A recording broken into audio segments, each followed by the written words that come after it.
जय श्री राधे, जय जय श्री राधे, जय जय श्री राधे श्याम। जय हो, जय हो।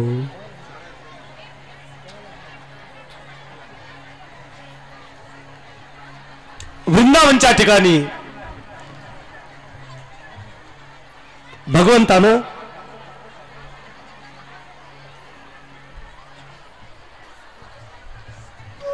छोट्या छोट्या गोपाळांचं संघटन केलं बघा। काय आनंद असेल हो, ज्याच्यासाठी आपला जन्म आहे, जन्म सार्थकी लागला याचा आनंद,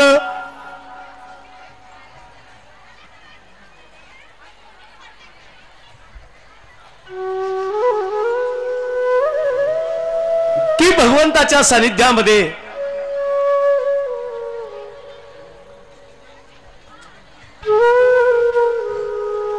भगवंताचा सहवास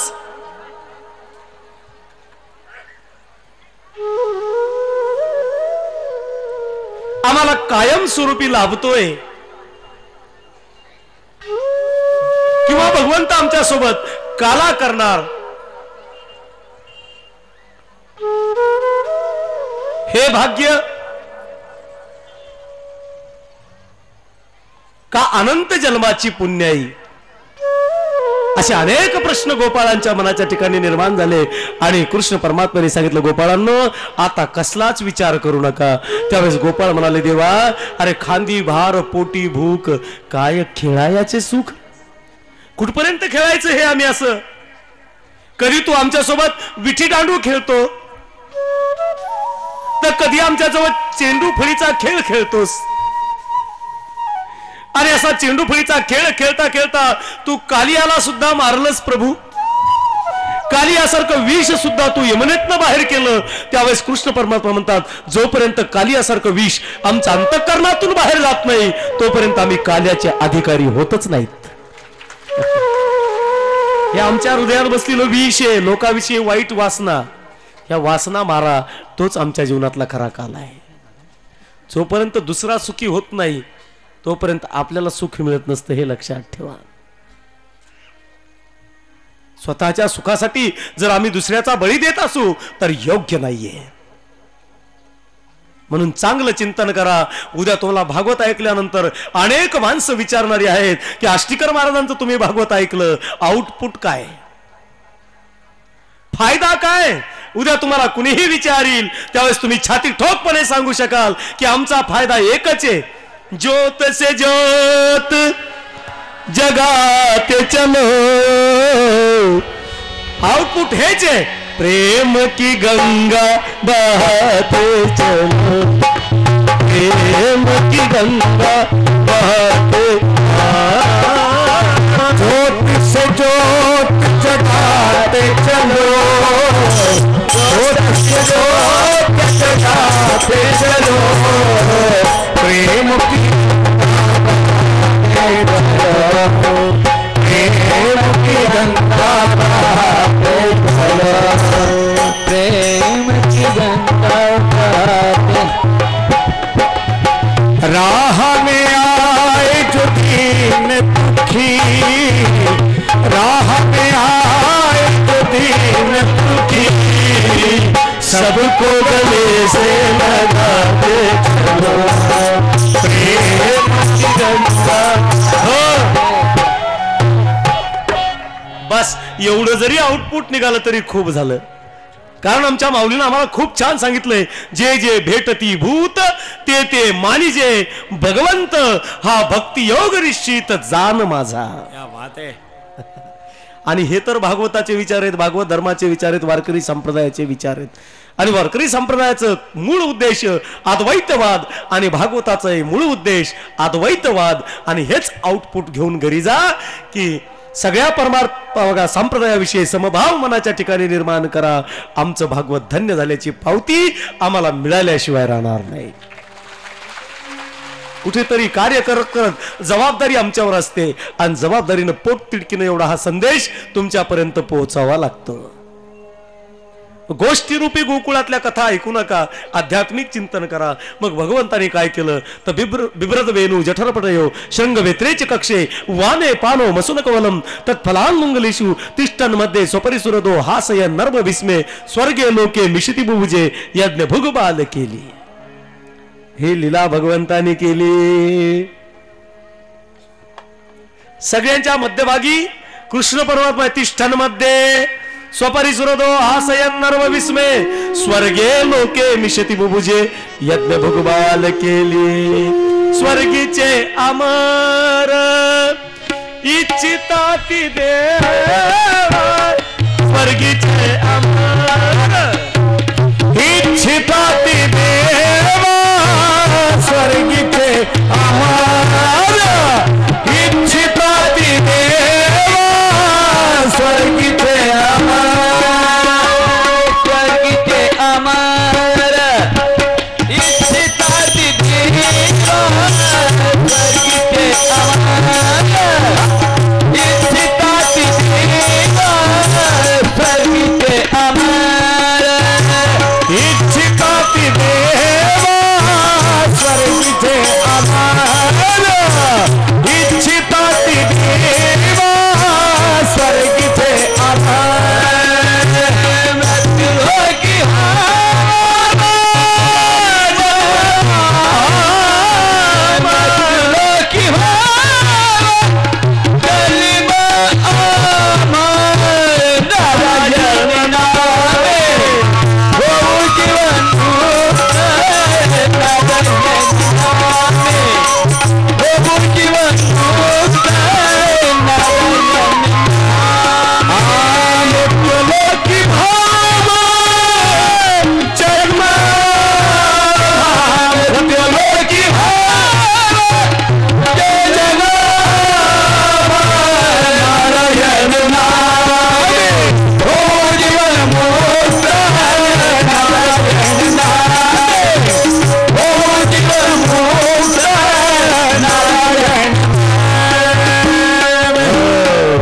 स्वर्गीचे अमर इच्छिता ती देवा मृत्यू लोकी भावा जन्माम्हा.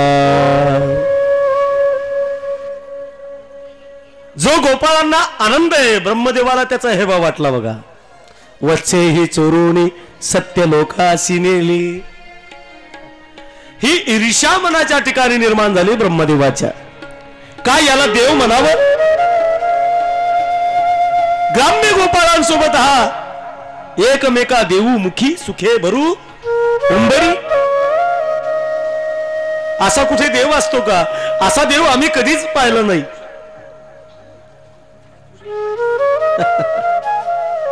असा देव आम्ही कधीच पाहिला नाही. म्हणून लक्षात ठेवा, देवाला जर जाणून घ्यायचं असेल तर आम्हाला भक्त व्हावं लागेल. तोपर्यंत आम्हाला देव कळणार नाही. तथाकथित बुद्धिवादी लोक आमच्या कृष्णाला व्यभिचारी म्हणतात, तर तथाकथित बुद्धिवाद्यांनी आमच्या समोर बसावं. आम्ही भागवतातनं एक एक दाखले त्यांच्या समोर मांडतोय की यावेळेस कृष्णाचं वय किती आहे. आणि 6 वर्षाच्या लेकराला व्यभिचार कधीही कळत नसतो. लक्षात घ्या. कृष्ण काय आम्हाला कळालं पाहिजे. गोपी काय आम्हाला कळालं पाहिजे. आणि जोपर्यंत आम्हाला कळत नाही तोपर्यंत आम्हाला गोकुळाचा आनंद लुटता येत नाही. नाही तर आमचं संबंध जीवन आम्ही मथुरामय करून टाकलं.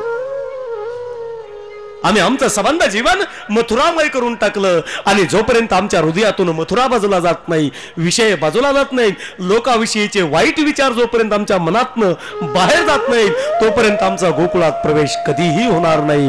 लक्षात ठेवा, कधीही होणार नाही. आम्हाला जर आमचा गोकुळातला प्रवेश निश्चित करायचा असेल तर आमचं अंतःकरण स्वच्छ झालं पाहिजे. आणि जोपर्यंत आम्ही आमचं अंतःकरण स्वच्छ करत नाही तोपर्यंत आम्हाला भागवताची गरज आहे. भागवत सेवन करा असं सांगितलंय. सदासेव्या श्रीमद भागवती कथा यस्या हा श्रवण मात्रेन हरिश्चित्तम समाश्रयेत.